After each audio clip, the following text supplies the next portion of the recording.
right, good evening, everyone, and welcome to Free. I'm Ryan. I'm the pastor and executive director here. This is Carrie. She is the associate executive director here, and it's good to be with you all on this Saturday evening. And for all of you joining us online, well, we're glad you're here, glad you're part of this community. And to give you a reminder about this community is for addicts, loved ones of addicts, and spiritual refugees. And what we do here is break the silence of addiction while creating space for healing, recovery, and spiritual connection. And there's always one thing we don't do. You can shout it out on the count of 3. If you're at home in your living room, shout it out. Put it in the comments of Facebook or YouTube, wherever you're joining us from. 1, 2, 3. We don't do shame. But there's other things coming up that you might want to know about. Carrie's going to tell you all about them. Really quickly. Okay, do it quickly. So, friends, if this is your first time here tonight, welcome. We'd love to get to know you. Just outside of these doors after service, come find one of us or one of the volunteers, and we'd love to get you connected with the welcome bag. Inside the welcome bag, you'll find some fresh roasted Wagon coffee by the wonderful Tammy Canaday and her team at Wagon Coffee, as well as some free swag, and there's a card in there that has a meeting schedule, but on the back of that card, there's a QR code. If you scan that QR code, you'll get hooked up with all of the different information, all the different events we have, most importantly, our newsletter, where you can sign up to find out who is going to be our guest storyteller each week, and all of these events that I'm about to breeze through. I am not going to give you guys details, so you can hop on our website and learn more. But first, tomorrow we have 2 events going on. We have the Sovereignty and Sobriety. That's tomorrow here in this room from 3:15 to 4:45. Space is limited, but there are still a few available options. Go on our events page and then click down and you will find this event. Before that, we actually have Back to Basics, which Zach Bloom is going to conduct. That is a completely free event to attend, but you do need to register because lunch is included. So you just hop on. That's also on our website. It's from 9 till 3 p.m. Wow. Oh, one more thing. Sorry, One more. almost forgot. On Thursday the 26th, we have our Sober Open Mic. That is going to be from 6 to 9 p.m. We still have, in this week's newsletter, it'll go out with if you want to be a performer or if you want to attend. That's how they track for grant funding, so please register. You can also come that night and register if you forget to do it online. But if you want to perform, you do need to register and get a slot. Woo, you did that quick, See how Carrie. fast that was? Okay, bye. 6:30 is when it starts. 6:30 to 9 p.m. Oh, I got to fix my calendar. You got to fix All the right. calendar. All right. Maybe you're going to get here at 6. That's what you were thinking. And if you haven't been to a Sober Open Mic night, all kinds of fun, all kinds of entertainment. We get to root for each other. It's a fun time. Come check it out. Here's what I want to do. I want to introduce to you, many of you know Jerome Eichstead. Come on up here, Jerome, and Danny Colella. Jerome, let's clap for him.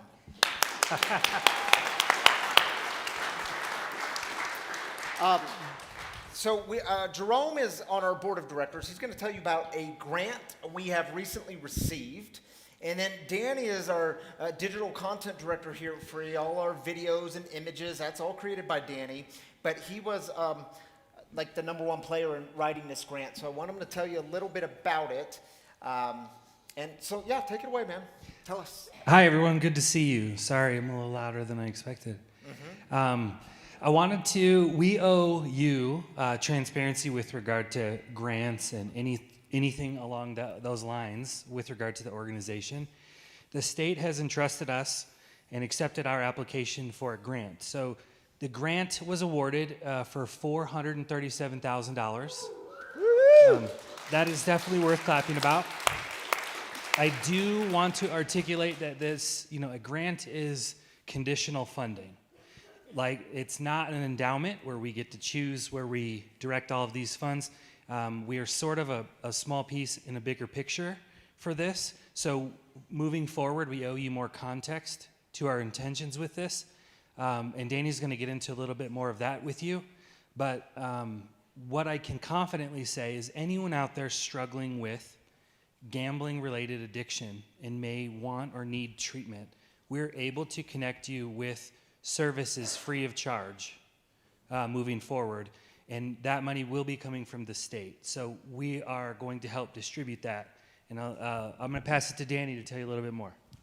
Yeah. We're really blessed to be a part of this. They chose us because of our commitment to breaking the silence of addiction. We know we have so many people here that want to champion this and want to drive this mission, and they knew that too. So let's go back to that first slide, Chance, about how this money's awarded. So you can see when it comes down to what's being done in this state, we are a small portion of what they want done. These other two grantees, Kindbridge Behavioral Health and PGCC, they are primarily supporting education, treatment, and a lot of the things. They're filling that gap for the state on those types of activities. They're the frontline people that are taking care of the people that need the help and the support.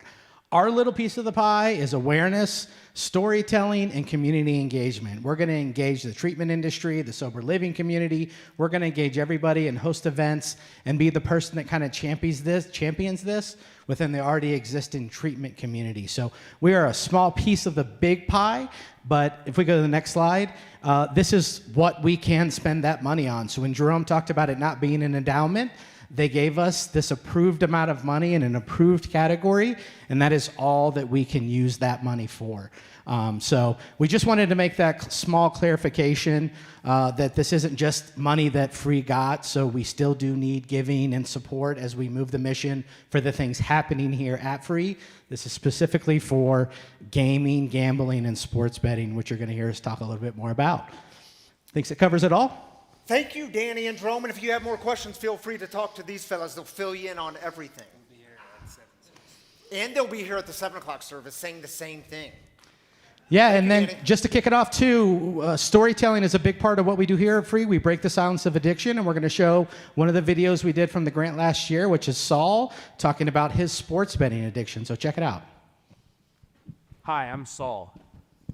I'm a sports bettor in long-term recovery, abstinent since July 18th, 2019. This is a letter to my addiction.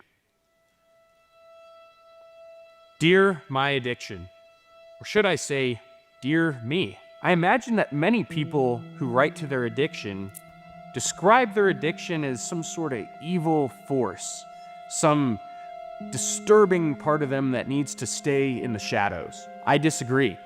Addiction, you worked for a while. You're my best attempt in those moments to stay safe.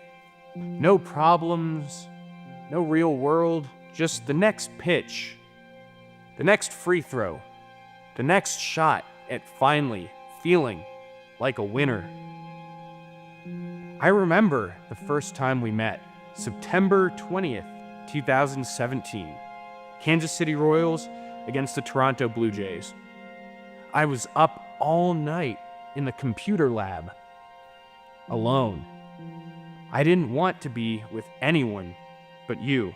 As you started to progress, I had no choice, just me and you.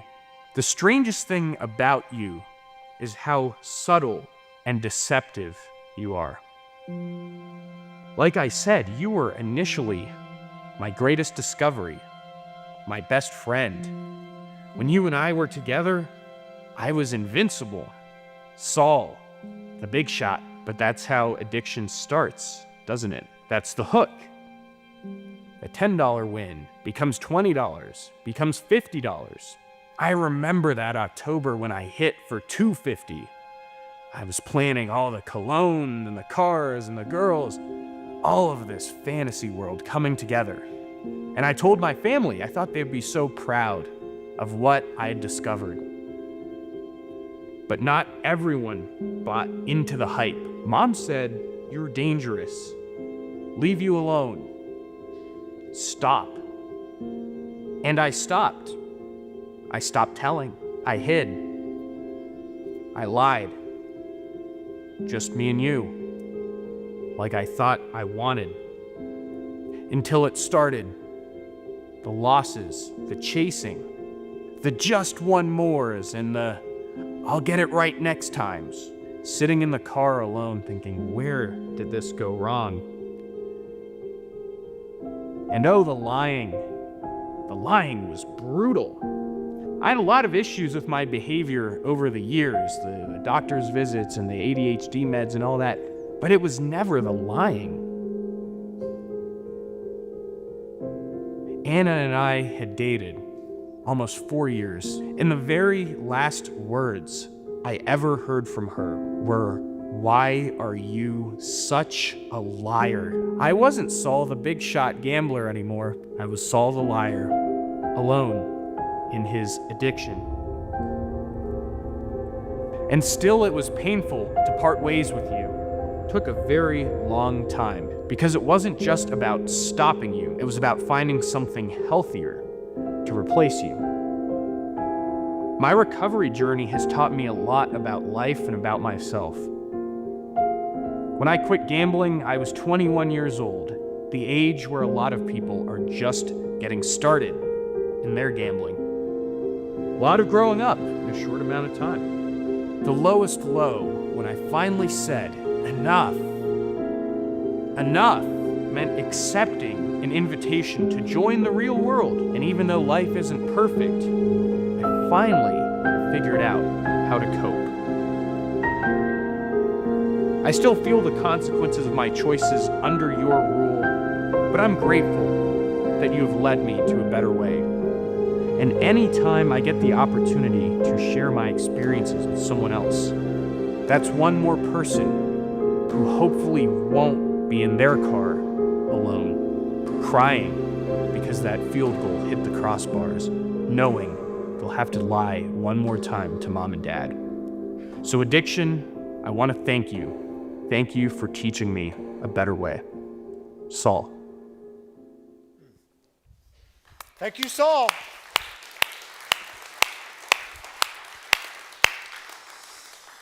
All right, y'all. Well, the way we get started here on Saturday night is with celebrations. We start with the good. We lift up the good. Who's got mics? Teresa's got a mic on this side, and Tammy Canaday has a mic on this side. Maybe you're celebrating a sobriety anniversary or a birthday or a new job, a new home, new children, new whatever it is in your life or recovery. We celebrate it all here. If you're online, if you're joining us, whether it's Facebook or YouTube, just drop your celebrations in the comment section. We'll join with you there. We take 3 minutes for this. So if you're in the house, just raise up your hand because this time is yours. I'm Kathy, and our friend Jim celebrates the Big 5-0 on Wednesday. So please wish him a happy birthday. All right, the big 5-0 for Jim. Way to go, Jimmy. You made it. Not yet, not yet. Almost.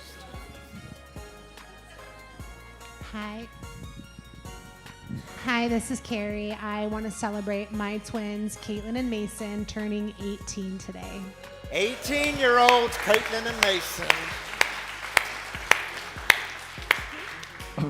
Hey guys, I'm Isaiah, and I just celebrated my 60-day milestone last Sunday. All right, way to go, Isaiah. Happy 60.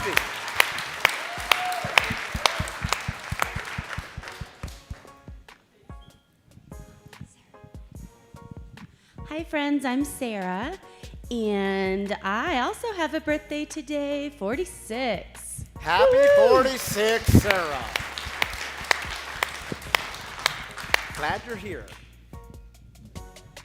Hi, Jeff and Lindsay here. We are celebrating, we got awarded the Parker Territory for a new indoor golf facility that we're opening franchise, and super excited, going through the loan process, so many prayers that goes successfully. Thank you. Yeah, way to go, Jeff and Lindsay. Prayers for y'all.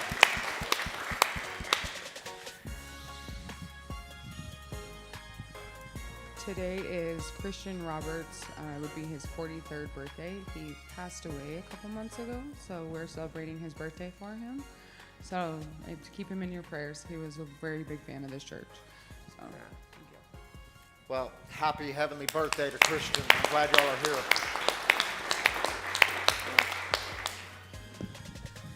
I'm Kai, and I'm celebrating 1,093 days free of fentanyl. Way to go, Kai. Woo-woo.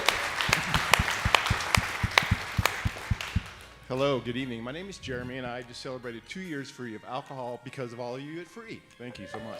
All right, Jeremy. 2 years. I'm celebrating 62 days sober today. All right, dude. Happy 62 days. Hi, I'm Hawk. I'm close to the mic. I'm celebrating a year sober. All right, Hawk. Congratulations.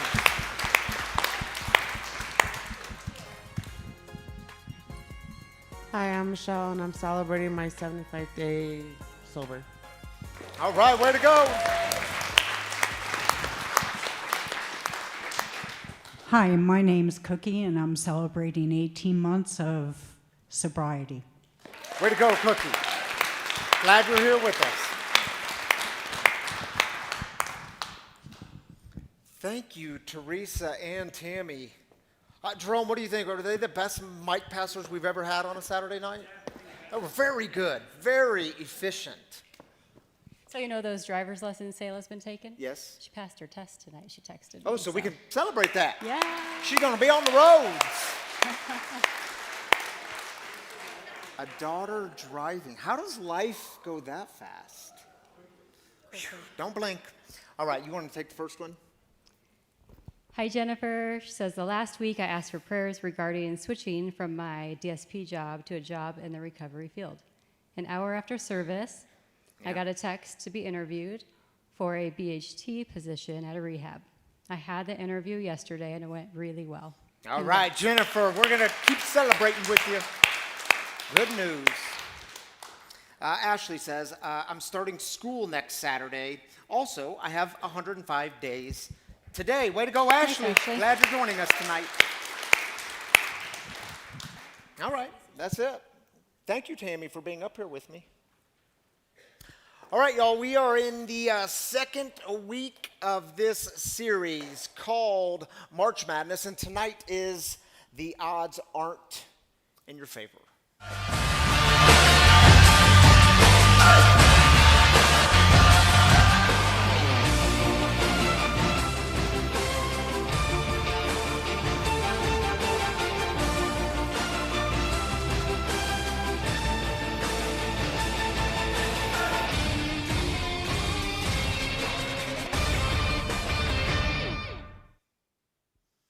All right, so let's go ahead and start with the bad news. The bad news is the odds aren't in your favor. And you do know addiction will always try to convince you that they are in your favor.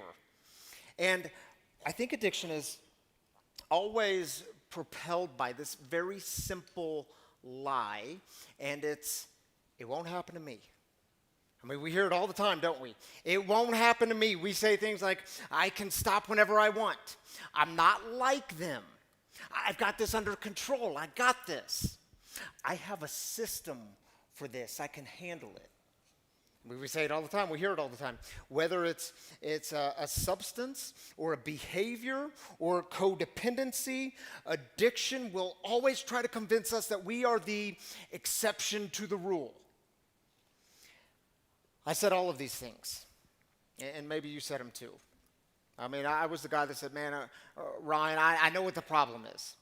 The problem is you just can't drink on certain days. And if you do that, especially you can't drink on Saturdays because you got to preach on Sunday morning. And I thought that would be this thing that would save me, and it didn't work. And I just have more chaos in my life. I was the guy that said, I know what the problem is. The problem is I just need to limit the number of drinks that I have in a single setting. Like no more than 6 drinks in a single setting, and I thought that would be the thing that would save me, and it worked like one time, and then I just had more broken relationships. Oh, I knew what the problem was, though. Here was the real problem. Ryan, what you need to do is you need to switch from brown liquor to white liquor because you know bourbon and whiskey get you in trouble, so just switch over to white liquor, and I thought it would save me, and that didn't work. I just had more isolation. Oh, and I know the real problem. The real problem is if I can just buckle down and get some self-discipline and try harder, then I can beat this thing, then I can get sober, and nothing worked. I just had more shame because every time I failed, more shame would be heaped onto the pile. And at the end of it, I was still just a drunk father, a drunk husband, and a drunk pastor who hated myself and was dying physically, mentally, emotionally, spiritually. You see, you think you can beat the system until the system beats you, and then what do you do? What do you do? There's a book in the Old Testament or the Hebrew Bible. It's called Proverbs, and I love the Proverbs. The Proverbs are just, they're an ancient collection of these wisdom sayings, and they were put together as a book around the 4th century BC. And here's what one of those Proverbs says, and see if you relate to it. It's very short. There is a path that may seem right to someone, but in the end, it is a path to death. And how many of us, we were just trying to create a straight path so that we could manage the pain. And then somewhere along the way, we had this very terrible realization, this awful realization that the odds were never in our favor. We had to find a new way. And I would tell you this is bad news. The odds are never in your favor. It's bad news. And let's keep talking about just a little bit more bad news. Do you know right before Jesus was crucified on a Roman execution stake called a cross, he was talking with his friends. They're called disciples, the ones he'd been traveling with for the last 3 years. And he drops this line on them right before his death. Here's what he says to them. He says, all who want to save their lives will lose them. And don't you just want to stop there and say, Jesus, let me explain something to you. Dude, this is terrible news. This is terrible news. Saving my life, this is exactly what I've been trying to do. And it doesn't work, man. I've been trying to control everything and protect my ego and hide my image and manage everything I can't manage and hide the pain. And you got to understand, Jesus, if people find out, it's not just that I could lose a career, but if people see who I really am, if they find out who I really am, well, I could lose love, I could lose belonging, I could lose approval, and I don't know about you, but that is way more scary than losing a career. And I imagine Jesus saying something like, yeah, you see all those old strategies, it'll never work. It'll never work because the thing you thought would save you, the thing you've been trying to protect, it is the thing that is destroying you. And the very next line he drops on him is this: but all who lose their lives because of me will find them. And you have to understand, when Jesus is talking about life, he is talking about the fullness of life. He's talking about shalom. So it's wholeness, it's inner peace, it's joy. And you say, well, that sounds like a glimmer of good news. I mean, we have hope of finding it, of finding life. But you also say it's really confusing, and I'm with you. It's confusing because, Jesus, what do you mean I have to lose my life to find it? And even if I knew what it meant, how is it possible? You cannot drop a line on us like that and then not tell us how. How do you lose your life to find it? Do you know what I've learned in my recovery is losing your life to find it? It is never an intellectual project. We can't think our way through it. We can't think our way there. It's not a set of beliefs or propositions to just grab onto, and once you grab onto them, then you get it. I mean, if that was the case, many of us, especially religious folk, we would have had this stuff nailed early on. It's not a set of propositions or beliefs, and so much of it will never make sense up here because it is a paradox. It'll never make sense up here. And I suspect it's why so many people in the Western world are resistant to the spiritual path, because we can't make sense of it. And I know for many of you, you were told, you were handed a set of beliefs and doctrines and dogmas, and as long as you could have the right beliefs about God, then you were told you were in, like life was there, and somehow it didn't work. And then it even got a little worse for you because these beliefs and doctrines that were handed to you, they actually became very exclusive and even harmful, and you were using it as a measuring stick to tell if you were in or out. And these beliefs and doctrines, they told you how to keep others out who didn't belong, and it all stopped making sense to you. Yeah. Do you know, just this week, Tammy, my wife, and I, we were having one of those late night, very, treasured conversations with our 15-year-old daughter, Selah, who just passed her permit test. Oof. Yeah, it was one of those late night conversations. It lasted for about an hour, and I will not repeat the entire conversation with you because some things are just too sacred to repeat. But here's how it went. And by the way, I did get her permission to share this because I will never try to humiliate a family member up here. So I got her permission to share this, and at one point in the conversation, we're sitting on the couch together, and she looks over at me, and she says, "Poppy," she says, "I don't know what I believe about God." And I think she was expecting me to be disappointed. She says, "I don't know what I believe about God." And she said, "There's so much evil and suffering in the world. And in school, they're studying about the Holocaust and the rise of Hitler. She's also very well aware of the Epstein files, and she talks to her peers about this. We've talked about it as a family. And she says, I don't know what to believe about God." And inside, I'm thinking, yes. Yeah, like she's finally getting it, yes. Like the worst thing she could have said in that moment is, "Poppy, let me tell you all my beliefs about God, and I got this stuff nailed, and I can make sense of everything, and here's who God is." Like that'd be the worst thing she could say, I think. She's saying she's trying to make sense of it. She's wrestling with it. This is a good thing. And I said to her, I said, "Baby, you're touching on a very important question, a very valid question. In the theology world, they call this theodicy. That's the fancy word for it. It's the study of the goodness of God and making sense of the goodness of God in a world that contains real evil and real suffering." And I said, "Baby, they have, like theologians, they have been wrestling with this stuff for centuries, like from the beginning.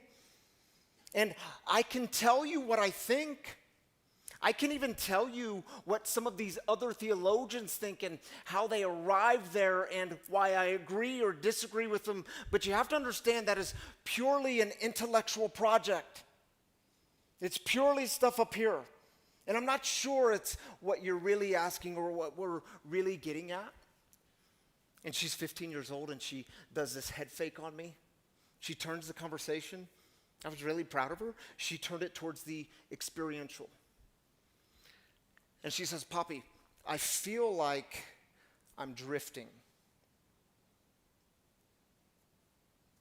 Those are some really sacred words spoken from a 15-year-old daughter who happens to be my daughter. "I feel like I'm drifting." And she says, "I feel like I've even put myself above God and I've left God out." And I said, "What, baby, what do you mean?" And she says, "Well, I used to get up in the morning and I would write in my journal, and I would even read through scripture and I'd pray, and I gave that up. I stopped doing that. But I look back and those were the things that kept me centered." And it's profound, isn't it? Because it's always the praxis, the action, the doing that keeps us centered. You will rarely stay centered if it's just an intellectual project. It can't work. So she has these spiritual tools at her feet, and I think what she's seeing is whether or not she picks them up and uses them, it's completely up to her. We cannot force her to do that. Do you know there's a passage in the big book of Alcoholics Anonymous? It comes on page 25. I want to share it with you. Some of you know this passage. It begins with, "There is a solution. Almost none of us liked the self-searching, the leveling of our pride, the confession of shortcomings, which the process requires for its successful consummation. But we saw that it really worked in others, and we had come to believe, the bad news, in the hopelessness and futility of life as we had been living it. When therefore we were approached by those in whom the problem had been solved, there was nothing left for us but to pick up the simple kit of spiritual tools laid at our feet. I think it's what happens when you come to the realization that your way and all the methods that you've tried and all the trying to save your life, none of it's worked. In fact, it did the opposite to you. It led you toward and down a path of death. And you thought you could beat the system until the system totally beat you, because the truth is the odds were never in your favor. But that passage in the big book, it tells us there's a solution. There's a solution. It requires things that none of us like self-searching. Who wants to do that? It requires the leveling of our pride. Well, that's really hard to do. It requires, what's the third thing it requires? The confession of shortcomings. You mean I got to admit this stuff? And there is a solution. It's losing the life that we thought we needed to protect. The life that would save us, we have to lose that life. And I would tell you, in my experience, the solution is not something that you figure out. The solution is something you pick up. And do you know what I love about that passage from the big book? Where are the spiritual tools? Laid at your feet. That means they are not someplace far away and God has hidden them from you. It means that you don't have to go on a journey and try really hard to find these things. They are not reserved for the super spiritual people or the real churchy people. Where are they? They are laid at your feet. And what are some of these spiritual tools? Here's just a few I came up with. You could probably add all kinds of things to this list. The first one, honesty. Self-reflection. How about this one? Admitting your way didn't work and that you actually needed help. Or how about this really hard one? Making things right with others and forgiving others. Or how about the harder one? Forgiving yourself. Man, that's a spiritual tool. Prayer, meditation, journaling. Connecting with something bigger than you, helping others who are going through the same problem that you have encountered, that's a spiritual tool. And by the way, these are all the things I really suck at when I get stuck up in here. I really suck at picking up the spiritual tools when I'm stuck in my head, and I just need to try one more method my way because I'm convinced I'm the exception to the rule and I can figure this thing out. And the truth is, my brothers and sisters, whether or not you choose to pick up the tools that are laid at your feet, you do know that is entirely up to you. No one can force you to do that. I certainly can't force you. There's not a sponsor in the world who can force you to do that. There's not a parent who can force you or a child. God is never going to force you to pick up these tools. That is entirely up to you. And in my experience, you'll never be able to pick them up as long as you are holding on to an old way of life and all the things you thought were going to save you. And the truth is, I wish I could tell you this is something you beat with addiction. And here I am 13 years sober, and I can tell you I'm really good at trying to pick up these things and hold on to them, thinking that they are somehow going to save me. So here's what I did tonight. I brought with me, maybe you have one of these too. Yeah, I brought with me my box of stuff that is going to save me. Yeah, I know y'all have a box too. Next week you can bring yours and share with us what's in your box. But y'all know I got some stuff in this box. I'll just share some of my stuff. Yeah, I got my phone, my trusty iPhone. That'll save me. You say, how does that save you? Well, you do know with just a few apps, I can totally protect my image. And I can show you how good life is on the outside. And if things get a little heavy and I need a distraction from the things that really matter, well, this thing does a great job. Yeah, this thing's going to protect me. Oh, I got other stuff in my box. Yeah, my wallet. My wallet's in my box. Yeah, because see what's inside of this thing? Well, it will give me control and security. And sometimes, maybe y'all don't wrestle with this, but God, you can touch a lot of things in my life, but don't you dare touch my money. This gives me security in my life. Oh, I got other things in my box. Yeah, I got my tape measure. Not because I'm a handyman and I like working with my hands. Y'all know that. You say, well, how's a tape measure going to save you? Oh, this thing does a great job. Because when I start measuring, this thing, it tells me my worth. It lets me know how worthy I am. How much do I belong? Because see, what I can do with the tape measure is I can measure myself up to you, and I can see if I'm good enough. Am I good enough now? And hopefully I'm a little bit better than you. And if I need to, I might even step on your neck a little bit if I need to make myself feel better, because this thing will somehow save me. Oh, there's other stuff in my box too. Yeah. I found this just yesterday. I didn't know my wife had it framed. It's in my home office. You know what it is? It says Certificate of Appreciation. This is an accomplishment. I got this 2 years ago. Certificate of Appreciation for 10 years of service as a pastor in the United Methodist Church, which means that this year I will be celebrating 12 years. And the accomplishments, they stay in my box. Maybe you have these too, because what I can do with my accomplishments, they're going to save me. I can say, look, do you see how good I am now? Do you see it? God, am I worthy now? Do I belong enough now? Do you see me now? Do I have approval now? Yes, somehow I can believe into the lie that the accomplishments are going to save me. Look at everything I've done. Am I good enough? Oh, I've got some other things in this box. Yeah, I got my red Solo cup. Y'all know that's important, especially in active addiction, because I could pour a drink in it and you didn't really know what was on the inside. But sometimes at 13 years sober, I still need my red Solo cup so I can hide what's really going on in the inside, and I believe it's going to save me. You don't need to see the feelings or the fears or what I'm really dealing with. As long as I can show you the outside but not on the inside, that will be the thing that protects me, and I will protect it because it'll somehow save my life. There's other things in this box. Yeah. Next week, y'all get to share your box. Yeah, relationships. You got relationships in your box?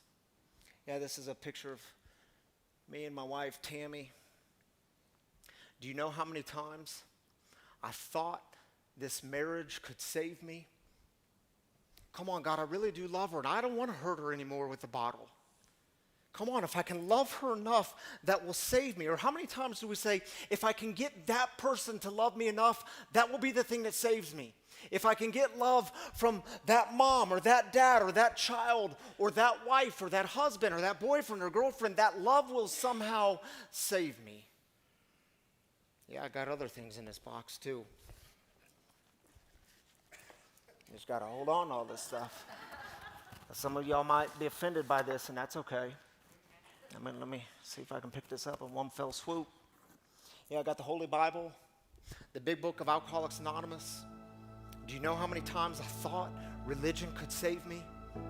Do you know how many times I cried out, if I could just memorize these scriptures, if I can just lead one more Bible study, that will be the thing that saves me. And you say, well, what about the big book? I see the same thing in recovery. And we say, well, if you just know the big book well enough, and if you read it every day, and you do this with it, if you just know it well enough, as if information, as if a text has any saving power at all. And see, what happens is, as long as I'm holding on to all this stuff that I think saves me, I can never pick up the tools that are where? Laid at my feet. What are they? They're spiritual tools. We might even call them the keys to the kingdom. Do you know right before this line that Jesus says to his friends, he tells them, he says, don't y'all know, I'm giving you the keys to the kingdom. Yeah, but Jesus, what do we need to do to get them? I mean, what do we need to do to use them? And he says, no, Peter, don't you get it? I'm giving you the keys to the kingdom. And there's a story in the big book that ends with, we traded in the bottle and a hangover for the keys of the kingdom. But the problem is, as long as I'm holding all this stuff, thinking it's going to save me, I can never pick up that which is laid at my feet, the keys to the kingdom. So what do? Whoever loses their life finds it. And whoever loses their life finds it. And whoever loses their life finds it. And whoever loses their life finds it. And whoever loses their life finds it. And whoever loses their life finds it. Now I'm free to pick up the spiritual tools. Keys, anyone? The truth is you're screwed. The odds are not in your favor. Not in your favor at all. If you keep trying to save your life the old way with old stuff, but if you decide to release your grip on some of that stuff, then you're free to pick up the tools for a new life. And we get to do that on a regular basis. So here's what we'll do. We're going to hear a song together. This song is called Save Me by Jelly Roll. And if you have any things that you might be holding on to, thinking they're going to save you, well, we have some Post-its up here and some pens, and maybe you just want to write it down in one word. Your ego, your fears, your relationships, whatever it is, your money. And if you want to write it down and just place it in the box as a symbol of letting go, well, I would encourage you to come do so. As always, anytime we do things like this time is yours. You can sit and relax and reflect. But if you want to come forward and write something down and then place that Post-it in the box of stuff that will save you, well, this time is yours.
All right, so we've got a great guest storyteller with us tonight. I'm going to invite him up to the stage. He is in recovery from sports betting and gambling addiction. So Matt, come on up.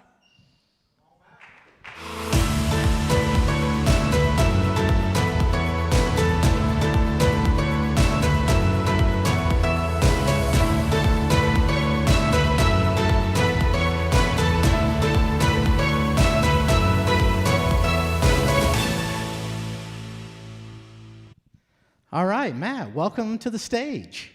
Thanks for having me. Feel grateful to be here, and I want to also congratulate everyone that's celebrating stuff tonight.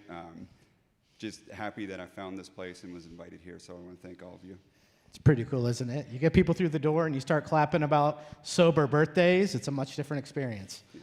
But for anybody who doesn't know you, why don't you go ahead and introduce yourself, and how long has it been since you placed your last bet? Yeah, so my name is Matt. Last time that I bet on something was 7/1 of 2024. Still fairly new to recovery. It's been about a year and a half. My gambling also started at the age of 12, so I've been doing this cycle for a really long time. Yeah, and why don't you talk about how early this did start and what life looked for you as a young person growing up? Yeah, I mean, for me, it was a friend at school whose parents had gambled, his older brother gambled, and before I knew it, at 12 years old, I was betting $5 on things here and there. Throughout high school, I used his brother as a bookie, and one thing kind of led to another, and eventually I completely lost control of my ability to gamble like I would say a normal person can gamble. Yeah, and you had a lot of family members in your family. Talk about your family members and kind of their impact on your early life. Yeah, so I mean, for me, as a gambler, I was really using it to cope. Childhood was tough sometimes. I had a lot of siblings who were all amazing and supportive, but parents that, caused some issues and made things really difficult for me. So I knew from an early age that I could escape with gambling. I could use it to forget about the pain and the suffering that I was going through, even in the house or with friends. It was an easy way for me to kind of take that stuff and put it away, put it in the box. Yeah, and I think when we have an audience here that knows a lot about substance and putting substances in your body, it can be hard to make that correlation of if you don't have a substance, how do you get addicted? Like, there's no substance, right? But what I like about part of your story, you talk about that same feeling that everybody has that they battle addiction, that same isolation, that same lowness, that same loneliness. Can you talk a little bit about how that felt for you and how gambling was that obvious solution? Yeah, I mean, when you're in the throes of gambling, it is incredibly isolating.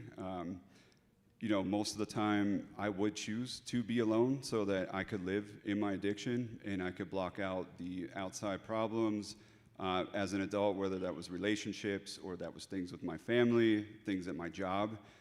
Gambling was a way for me to just forget about all that, and it created a false sense of reality for me. It created a sense of an ego and confidence and a lot of things that really just weren't who I was, but who I was trying to portray for other people.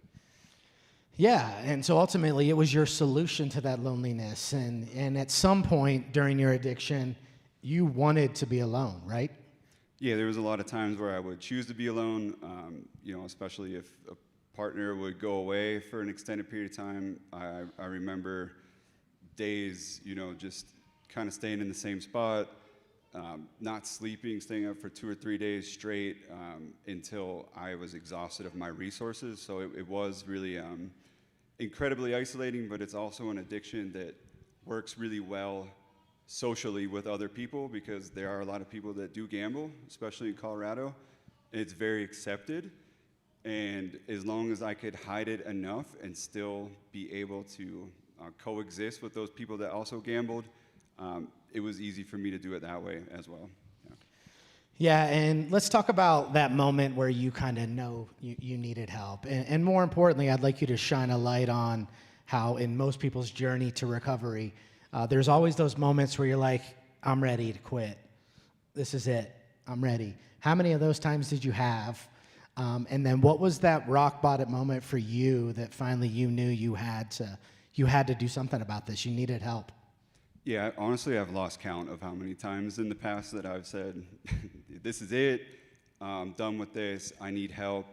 I had tried some rooms and some groups when I was younger, and, it might stick for a couple of months, but ultimately, our brains are very easily fooled. So, as soon as you take the foot off the pedal with helping yourself and recovering, that's when the gambling sneaks back in, and it always starts very small. And I assume other addictions are like this, where before you know it, you're drowning again. But ultimately, after countless times of just doing that and feeling, honestly, I just didn't think it was possible. I kind of thought my life was destined to be a compulsive gambler. I was destined to be a liar. I was destined to portray myself in a way that wasn't authentic. But it wasn't until, a year and a half ago where I just kind of had the reality, and I was in even a darker and a lower place, that I knew if I didn't get help, if I didn't take it seriously and do it for myself instead of trying to do it for other people in my life, that I probably would have had a very tragic ending. And I still recognize that I need to focus on this every single day. So it's always going to be here for me. Yeah. Yeah, I love that you put it that way, a very tragic ending, because one of the things I like to share about sports betting and gambling addiction, it does have the highest rate of suicide of all addictions. There's a lot of financial damage. There's a lot of, Ryan brought out his ruler stick of things that he can measure. I remember you sharing that, you were just at this point where many times you just got yourself back to zero. And I remember hearing from you that it was just that stage of life where you're like, I'm here and I got nothing again. Yep. And talk about, we talked a lot about anybody that battles addiction, there's the masks that we wear. But what do those masks look like for gamblers? What are those masks that the gamblers wear that they're trying to hide? Because we'll continue to talk about this, but the disadvantage of somebody, if you love somebody or you yourself are battling any type of sports addiction, it doesn't have an odor. It doesn't have a smell. There's no blurred vision. There's no walking funny. So talk about those masks and, talk about how hidden this can be. Yeah, it's a great point, Danny, because it's almost everyone in my life that I have told about that I've had this problem for, 25 years at this point. A lot of them didn't even realize it. And I got so good at hiding that addiction, being in dark places, having nothing, not knowing how I'm going to eat or pay rent, and still going out and being the guy that everyone's like, wow, that guy's having a great time, and inside I'm like, I'm dying basically, but I'm also using the gambling to continue to bring me up and make me higher and get me through those difficult times. And, it's scary because there's a lot of people out there that are struggling with gambling, and you would just never know it. Like Danny said, you can't really look at somebody and say, oh, they're a compulsive gambler. There's so many ways to hide it. We're on our phones now. I can deposit my entire life in 2 minutes if I want to, and nobody knows about it. So it's really scary because there's no one out there that's going to stop you and say, hey, you shouldn't be doing this, because they don't know, right? I can hide it. Yeah, it's a hidden addiction. There's not those same amount of signs, and you can do this any time of the day. And there's always a lot of questions when we talk about this, because this is something that was legalized. This is going to affect a lot more Coloradans than ever before. But it's the ease of getting to it. It's on your device. Sometimes I make the joke, it's kind of like anybody that battled alcohol, it's kind of like getting sober in the liquor store, right? You're in the liquor store, you got it everywhere, it's always right in front of your face. Sports bettors and problem gamblers, you're dealing with this device. It's always your opportunity now to bet and to lose. But talk about what recovery started to look like for you. What did you do as your first step? What did that look like? Yeah, for me, it was, like I said, it was doing it for myself. I had hit a point personally, and this is always different for people, but for me, I just knew in that moment that you know, if I did keep going with this, you know, and it's embarrassing too when you're 36 years old and you're 40, 50K in debt and you cannot find another way to get money. You've ticked every box, you've tried everything.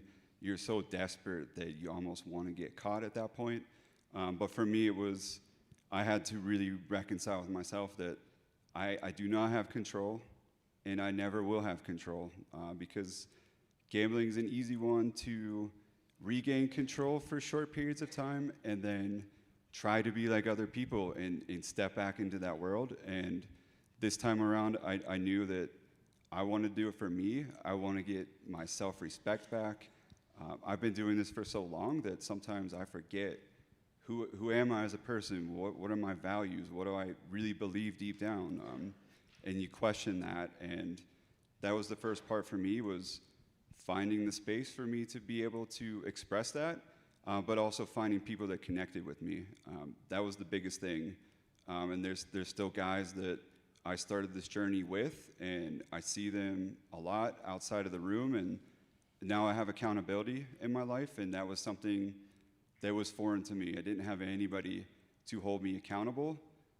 So that was really helpful too, is just to find the people that really understand me, because there's not many people with any addiction that if they haven't lived it, that they can truly understand it and they can truly cope with you and help you cope. So that was the most important piece for me.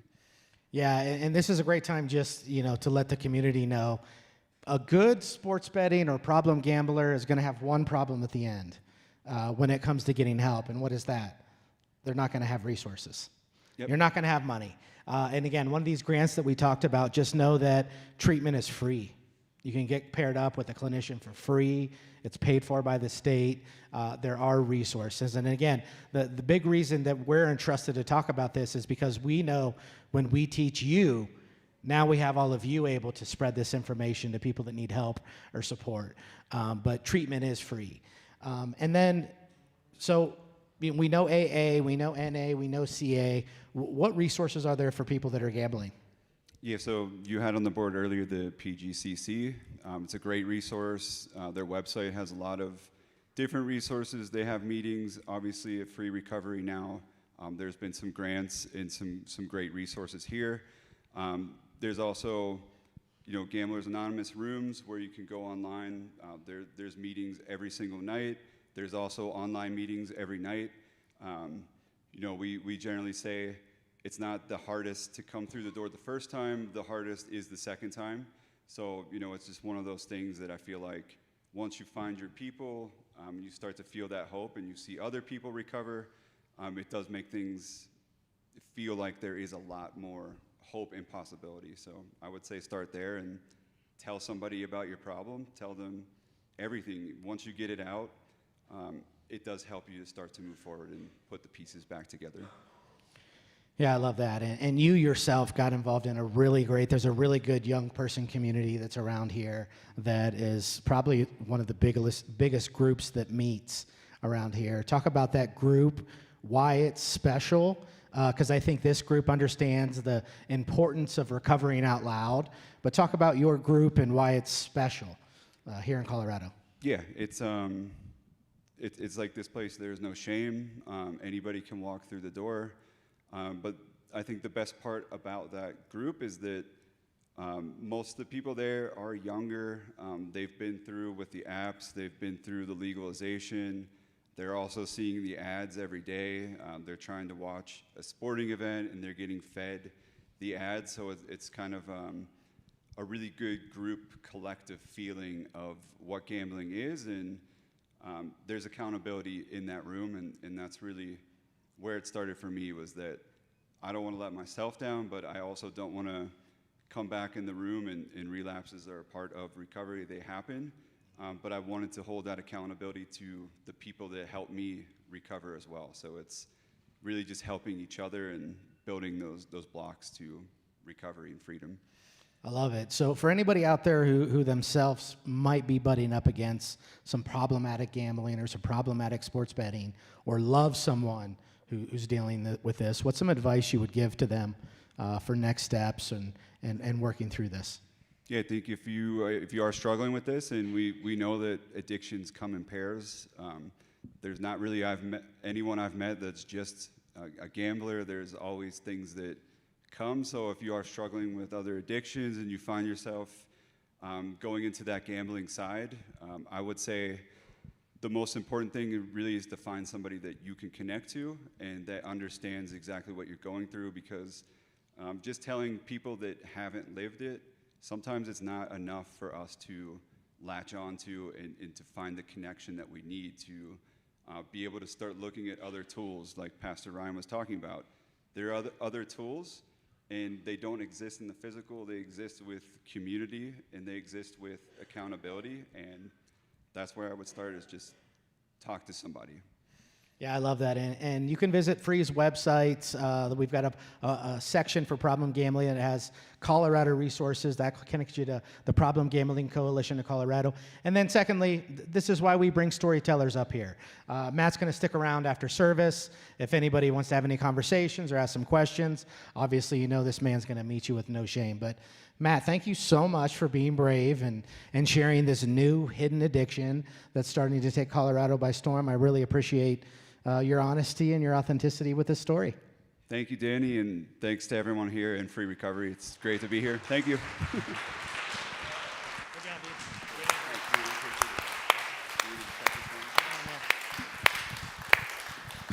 Thank you, Matt, for joining us tonight, brother. It's good to have you here.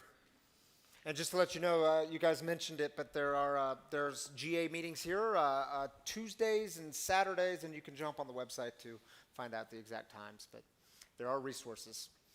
All right, y'all, the way we close things down here on a Saturday night is with heartaches, which is kind of like celebrations, except the opposite. Celebrations, we lift up the good. Heartaches, we take 3 minutes for this to, it's the opportunity to share the burdens that you've been carrying. And if you're online, you can drop those burdens on the Facebook comments or YouTube comments. We'll join with you there. And maybe you're carrying a burden and it's been heavy and you've been trying to carry it alone, and you figure out you don't have to do it alone. You have community. We have a God who hears the cries of the people. So that's what this time is for, to put words to that burden. If you need some prayer, some encouragement, some lifting up. Teresa will have a mic again on this side for you in-house people, and Tammy will have a mic on this side. And we'll take 3 minutes. This time is yours.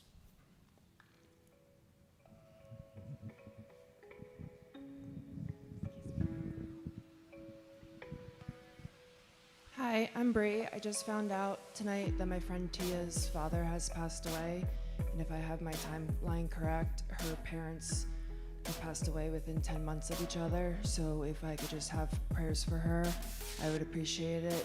The only good thing that came out of this is that she was there for both of the passings, so she's able to have some closure with that. So thank you. Prayers for everyone who's affected. Hi, this is Carrie, and this week when we were at the Recovery Resource Fair, I was talking to Chef Jeff and his wife Tammy, and they requested prayers for their grandbaby and their daughter who delivered a baby prematurely, and the baby's still in the NICU and can use a lot of prayers and love for Chef Jeff and Tammy. All right. Prayers for you, Chef Jeff and Tammy. I would like to remember my friend Esger, who just passed away this last week from this disease, and just for his family and loved ones. Yeah, lifting up all of them. Thank you for sharing with us. I would like to ask for prayers for my father-in-law, who's been in the hospital for the last couple days and is being sent to a rehab center for a problem that they're not quite sure of. All right. Prayers for your father-in-law. I'd like to ask prayers for me leaving a domestic abuse relationship back in December. Yeah. All right, I know there's some other ladies here to connect with. For those of you that have dealt with domestic abuse, what's your name? Ashley. Ashley has just been brave enough to speak up, so thank you for that, Ashley, and prayers for you. Hope you connect with people here. Yeah. I'll go. My cousin in Maryland is going through a really hard time. She is in recovery, but she just lost her son last week to asphyxiation after an overdose of alcohol, and then A few days later, her husband was found unresponsive in a parking lot, and he had his heroes walk this morning to donate all of his organs. So she lost her son and her husband within a week of each other. So prayers and lots of good energy to her. Yeah, sending prayers, lifting them up. I'd like to ask for prayers for a good friend, Tammy. She's losing her son currently to some medical issues. Just lift her up, please. All right, prayers for Tammy.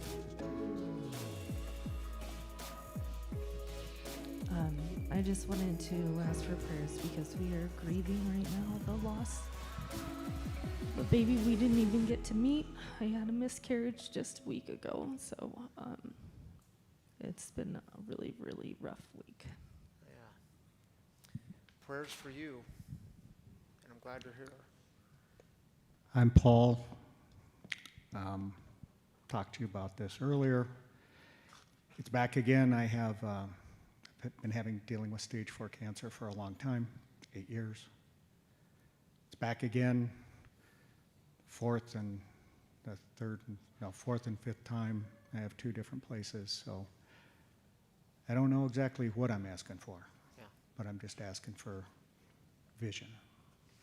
And thank you for sharing that with us, Paul. We're glad you're here, and prayers for you, brother.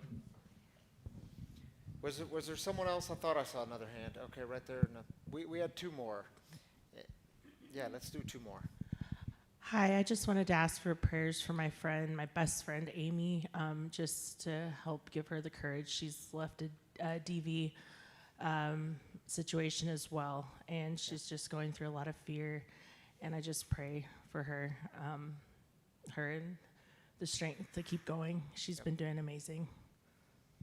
All right. Prayers for her. And then one more up here, Tam. Yeah. Hi, this is my first time here. Welcome. My brother passed away February 22nd of this year from basically kidney failure from drinking. So having a hard time dealing with that right now, so I could just ask for prayers. And I'm battling with some drinking addiction as well, so happy to be here. I'm glad you're here, and prayers for you. And losing a brother is very difficult. And how brave of you to share that you're struggling. And I hope you all surround her with some love. Tim, you joining me back up here? Go in the opposite direction on Yeah, I purpose. wondered why you went the opposite direction. I thought maybe you were just trying to get more steps in. Thank you, Teresa and Tammy. Yeah. All right. Yeah, lots of prayers going to all of you. Lots of stuff tonight. You want to take the first one? Ooh, that's a long one. Do you want it? I'll take Okay. Hope. Hope says, can everyone please also pray for my upcoming court case on May 7th and my sentence. I just had a baby. She is 1 month, and I caught my case 2.5 years ago, and they were trying to give me 3 years at 100% and 10 at 35%. I have changed my life. I'm sober in rehab with my daughter, and I just need prayer. The judge may try considering other alternatives sentencing so I can be in my daughter's life as an active, sober mom. Hope, glad you're with us tonight. Glad you're sober, and prayers for you and your family. And Roger says, asking for prayers for family after our family home of 30 years burned down this week. Oh, my goodness. Oh, gosh. Sorry, Roger. And my son and his roommate and his 4 family dogs, they lost everything. Roger, prayers for you, brother. Prayers for the family. Glad you're with us tonight. Thanks, Tam, for being up here. Yeah. All right, y'all, if you've been impacted by the mission of breaking the silence of addiction and creating space for healing, recovery, and spiritual connection, well, we do rely upon your generosity. We're funded by you, the people. Thank you to those of you that give in this community. It makes a huge difference here. And I try to remind you all every week, even if you're not giving here, I would encourage you, give somewhere. Find people in need and give, because it changes you. But we do welcome your giving here. There's a few different ways you can do it. Download the app, Free Recovery Community. All of our content's on there. There's a giving button on there. Same with the website, freerecoverycommunity.com. Or there's, for you in-house people, there's 2 giving kiosks, one outside these doors, one outside the back doors. And there is the Kind kiosk, the one tippy tap system that you can use to just tap the card, and it's a fun, easy, safe way to give if you want to give that way. And we are very grateful for your giving in this community. It allows us to do what we do here, keep breaking the silence of addiction and moving things even beyond these walls. Shall we go out with a prayer? Yeah. I would invite you, if you want, you don't have to, of course, but if you just open up your hands, it's just a simple sign of openness. Yeah, tonight maybe you're open to release your grip on some of the stuff you've been holding on to, some of that stuff that you thought would save you. Yeah, release the grip so you can pick up a new way. Just take a big deep breath. Yeah, just take a moment, invite God in. And if you don't know the 3rd step prayer, it's on your screen. We'll pray it together. It goes like this. God, I offer myself to Thee to build with me and to do with me as Thou wilt. Relieve me of the bondage of self, that I may better do Thy will. Take away my difficulties, that victory over them may bear witness to those I would help of Thy power, Thy love, and Thy way of life. May I do Thy will always. Amen, and grace and peace to you. We'll see you next time.